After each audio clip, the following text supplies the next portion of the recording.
बिस्मिल्लाहिर्रहमानिर्रहीम। Dear students, अस्सलामु अलैकुम। Lecture number 19।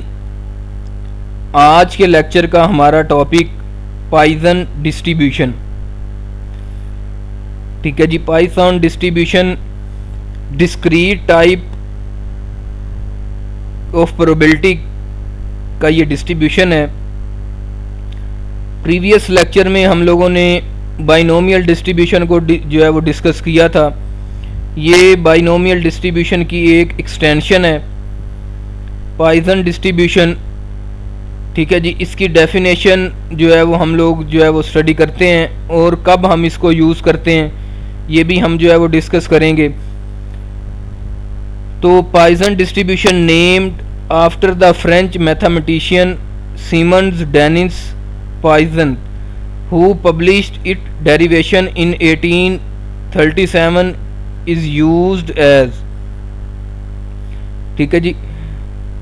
फ्रेंच मैथमेटिशियन था जिसने इसको जो है वो पब्लिश किया, डेवलप किया और इंट्रोड्यूस करवाया।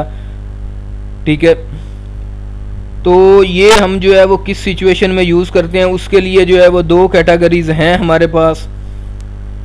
दो सिचुएशंस हैं जब हम जो है बाइनोमियल की जगह पर जो है वो पाइथन डिस्ट्रीब्यूशन जो है वो यूज़ करते हैं।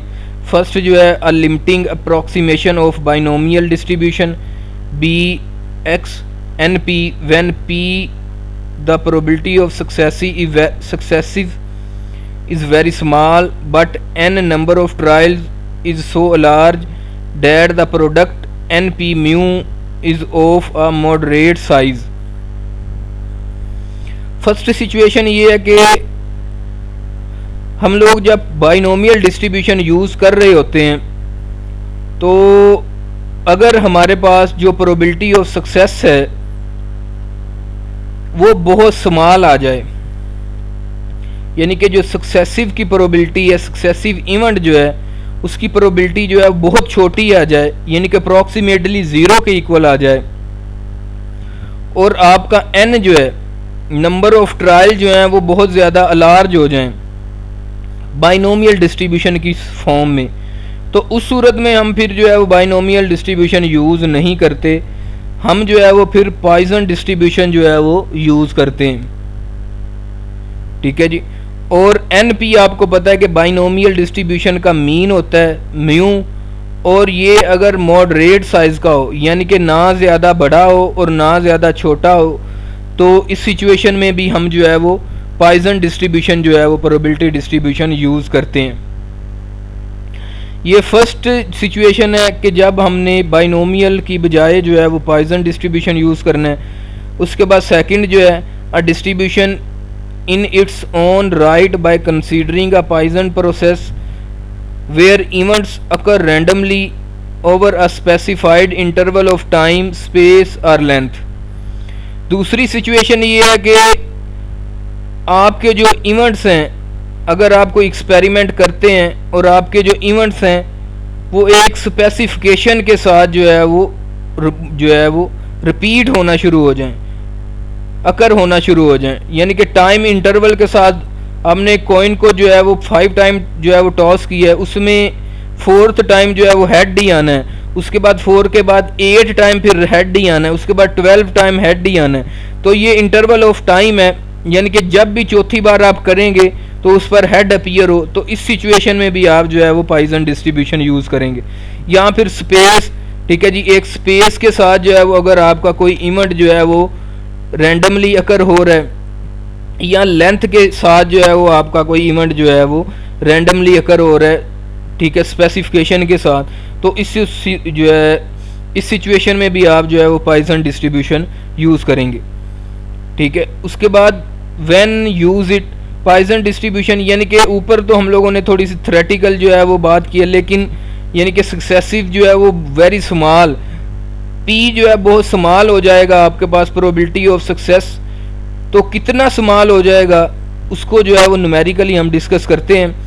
Poisson distribution is used when p is 0.05 or less and n is 20 or more, but in fact large n is and the smaller p is the better will the approximation. ठीक है जी, यानी कि जब आपके पास P जो है वो 0.05 आ जाए, उस सूरत में आपने क्या करना है कि बाइनोमियल प्रोबेबिलिटी डिस्ट्रीब्यूशन की जगह पर पॉइजन डिस्ट्रीब्यूशन जो है वो यूज़ करना है, और n जो है वो 20 आ जाए या 20 से भी ज़्यादा आ जाए, तो उस सूरत में भी आप जो है वो अपना पॉइजन डिस्ट्रीब्यूशन यूज़ करेंगे। ठीक है जी, इसके बाद पॉइजन डिस्ट्रीब्यूशन की जो है वो डेफिनेशन हम लोग जो है वो डिस्कस करते हैं। The probability distribution when limit n approaches to infinity np equal to mu, तो probability x is equal to mu की power x into e minus mu divided by x का factorial, x is equal to 0, 1, 2, 3 up to infinity. It is denoted by p into x mu, a random variable x having probability distribution p x mu is said to be Poisson distribution. Parameter जो है इसका वो है mu. ये इसकी definition है। ये जो है ये इसका जो है वो प्रोबेबिलिटी डेंसिटी फंक्शन है, जिसके ज़रिए हम जो है वो न्यूमेरिकल क्वेश्चन जो है वो सॉल्व करेंगे। वो अगर limit n approaches to infinity, यानी कि n जो है बहुत ज़्यादा लार्ज हो जाए और np जो है वो आपका म्यू बन जाए, और प्रोबेबिलिटी या फिर क्या यूज़ करेंगे, probability of x is equal to x, capital X जो है वो आपका रैंडम वेरिएबल है और जो स्मॉल x है वो वेरिएशन है, ठीक है, नंबर ऑफ ट्रायल्स की। उसके बाद म्यू जो है वो आपका पैरामीटर है पॉइजन डिस्ट्रीब्यूशन का, x आपका जो है वो नंबर ऑफ साइज है, ठीक है, n यानी कि नंबर ऑफ ट्रायल्स हैं जितने आप लोगों ने ट्रायल्स किए हैं। उसके बाद e जो है ये कांस्टेंट टर्म है, माइनस पैरामीटर और x, उसके बाद आपने x का जो है वो फैक्टोरियल लेना है। तो ये आप जो है वो डेंसिटी फंक्शन यूज़ करके जो है वो प्रोबेबिलिटी फाइंड आउट कर सकते हैं पॉइजन डिस्ट्रीब्यूशन के थ्रू। ठीक है जी, ये इसकी डेफिनेशन थी। बहुत आसान जो है ये डिस्ट्रीब्यूशन है प्रोबेबिलिटी का। इसके क्वेश्चन जो है वो एक्सरसाइज में मौजूद हैं, एग्जांपल्स भी जो हैं वो सॉल्व हैं। उम्मीद है कि आपको इसकी जो है वो समझ आ गई होगी। Thank you very much.